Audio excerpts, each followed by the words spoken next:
So in this video, we're going to try to figure out what is the actual value of Tesla stock. It's been running up quite strongly over the past, I would say 8 months. Actually, around 8 months ago, I made a video when the stock was around 165 US dollar, where I said it was a great value. But now with the stock price being at all-time high and 436 US dollar, I think there's a different equation here. It's potentially overvalued or maybe not. Let's figure this out. You can see that it peaked in 2021. In late 2021, and ever since then it went all the way down to almost 100 US dollar, right? And since then has been essentially on a run since late 2022, especially since this past 4 months. But what I'm saying now is, are we sure that this company will continue to grow at this rate? If you're expecting to 2x your money, right? Let's say you wanna buy the stock at this price, and next year this time you wanna 2x your money. That would mean that Tesla would be at around 900 US dollar. So what is the expected earnings per share for Tesla stock for next year, right? So if you first go to the tip ranks, you can see that their 12-month forecast of price target is around 270 US dollar. And this is with all the updated price targets that analysts gave over the past few months, with street high of 450 US dollar. Now, if you look at my own numbers, I'm expecting Tesla stock to bring in around 1.6 to 1.7 US dollar earnings per share for Q4 of next year. Now, if you say that I'm conservative, let's say we increase that number to 2 US dollar. Why do I say that? Well, it could be a case of where their revenue from the solar and battery energy storage could be higher than I'm calculating. I'm expecting 70% increase year on year. This is based on the fact that the Lathrop factory is now online since Q2, and the China factory for energy storage, so battery energy storage, is also online at some point next year, with a combined capacity, I do believe, of 40 gigawatt hours each. That would mean 80 gigawatt hours of combined capacity.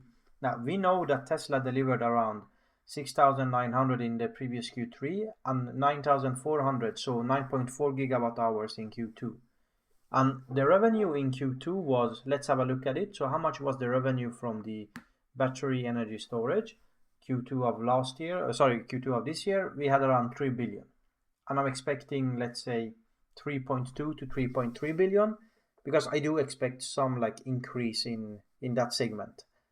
And if you then assume based on that they will deliver, I don't know, almost twice that number, since both factories then at that time would be able to produce, at maximum capacity, which means around 10 gigawatt hour per quarter. So maximally, I would say 20 gigawatt hours combined for both factories per single quarter, right? That makes sense.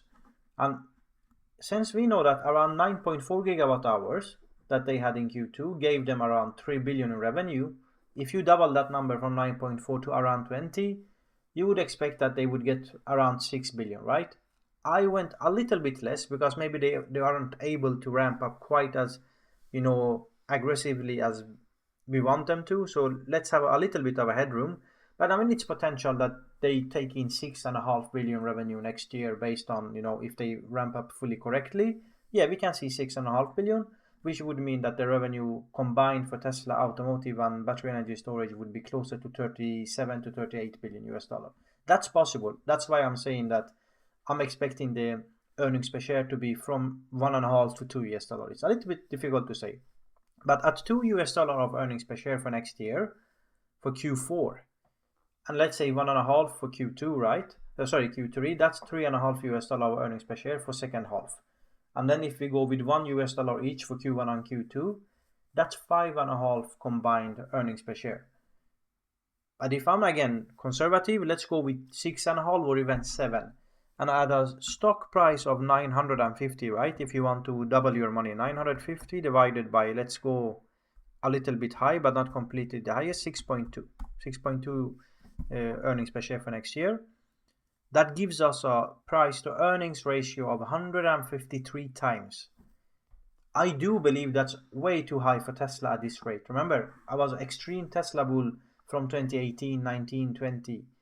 But that was a complete different scenario, right? I mean, Tesla was much less valued, and I think that would make a lot of sense. And you could see that they were, completely without any competition, and Their margins on the cars were insane. In fact, let me show you what the margins they had back then. So let's go to the gross margin and quickly have a look. You can see that by Q1 of 2022, they had 27% automotive gross margin.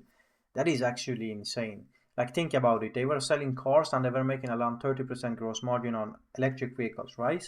And the lead time for electric vehicles back then was like up to 1 year in a lot of countries, and the prices was just increasing. Right now we are in a different market. There's much more competition, not from Mercedes-Benz, BMW, or these legacy automakers, but obviously from the Chinese like Xpeng, NIO, of course BYD, Li Auto. There's tons of them, Xiaomi. So I do not expect Tesla automotive to go to these levels of gross margin. Then again, we're talking about the energy business, right? I mentioned that the Latro factory and the Shanghai factory are ramping up to be able to maximally output 80 gigawatt hours next year and potentially 20 gigawatt hours combined per quarter. Now, that could potentially be a really nice part of revenue growth for Tesla.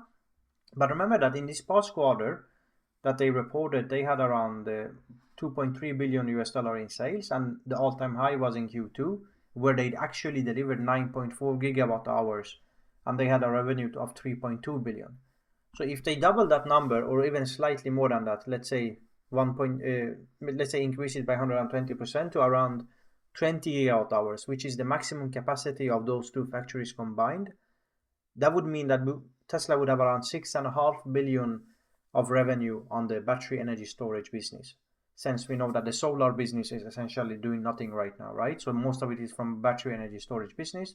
That would mean around 6.5, heck, let's say even 7 billion from that. And that would mean that at those kind of levels, we will have a gross margins of 37%. It might be higher, it might be lower. I think in the long term, it could be definitely lower, because this market is a place where there's going to be a lot of competition, and it's much easier to compete at this stage on the energy storage business than in the automotive business.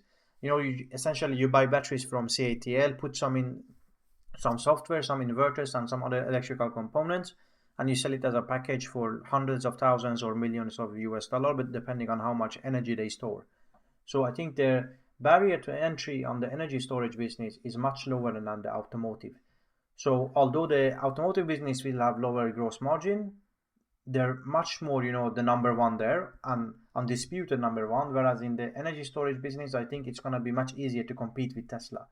So all that being said, if you go back to the numbers, if you again assume, as I said, around 6.2 US dollar earnings per share for next year, if Tesla is going to double from here, that's a PE ratio of 150, right? Now, then you have other options in the market. For example, Hims & Hers, a company that's growing revenue like you've never seen before. This company is currently sitting at, I think, 7 or 6 billion US dollar market cap, right? And if we go and look at the expected revenue for Hims & Hers, we can see revenue and earnings. And we can see, let's start with the tip ranks, and you can see the price target for the 12 month is on average at 24 US dollar, 25 US dollar, with a high of 38. But I think this company is just starting to get into the mainstream, and they're increasing their revenue to the extent that it's actually really insane. I mean, I've never seen anything like this company, right?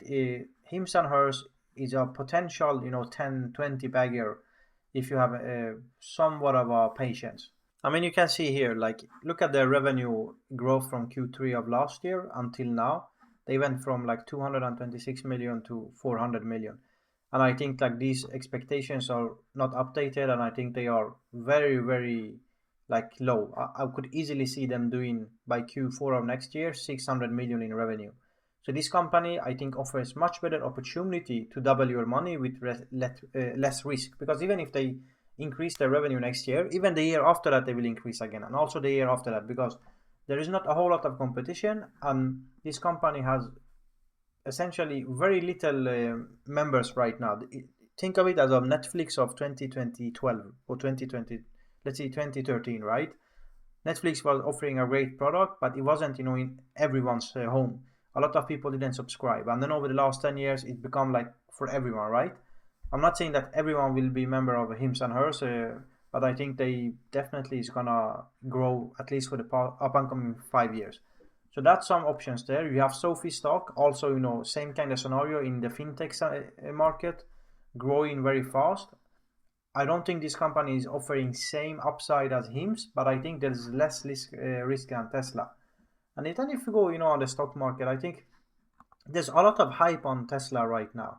Same case as it was, in 2021. Sure, FSD will do great in a few years, but I don't think it's gonna be next year or 2026. So everything depends on their automotive sales and the battery energy storage. And we know that the maximum capacity by this time next year is essentially 2x what they already shown in their best quarter, which was 2 quarters ago, so Q2 of 2024, where they had 3.2 billion from energy storage. Even if they don't lose any like pricing competitively, like let's say the price per gigawatt hour stays the same next year and it doesn't go down, which is unlikely, I think, because they increase the volume, they want to reach more customers, they have for sure to decrease the price a little bit, unless there is like insane demand. But still, in long term, they have to decrease that price. It could be 2 3 years from now. But if you again consider that at 2x, the maximum revenue from battery energy storage is probably 6 to 7 billion for this time next year. So we're not gonna see like the automotive business most likely is not gonna do like 1 million sales this year next time. And even at 1 million sales, that's probably what's required for the PE ratio to go way down. But still, I think like I'm not saying the Tesla stock has peaked because it's very difficult. The stock price can run for 4 months now, and it could easily go to $650, $700 if the momentum is good, if the broader stock market is reacting positive, and there's tax cuts for companies as the new elected President Trump gets into office. There's a lot of opportunity there.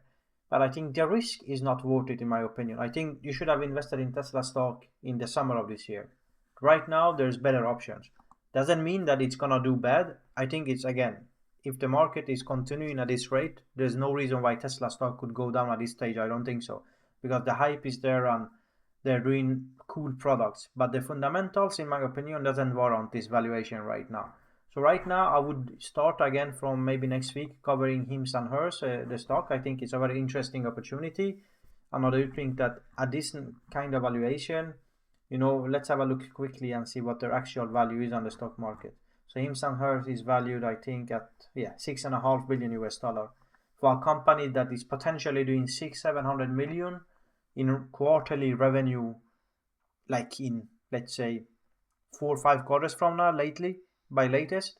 They could easily do 3 billion of revenue per year in 2026 or 2027. That's a price to sales ratio of 2x. So I think HIMS and HERS is offering a great opportunity, a company that I will start to cover. Tesla right now, I wouldn't, buy it. And I have to be honest with you, I wouldn't be a buyer of Tesla at this kind of level. But I will continue to cover Tesla. I know that their deliveries in China last week was insane, 22,000 for one single week. That's great to see.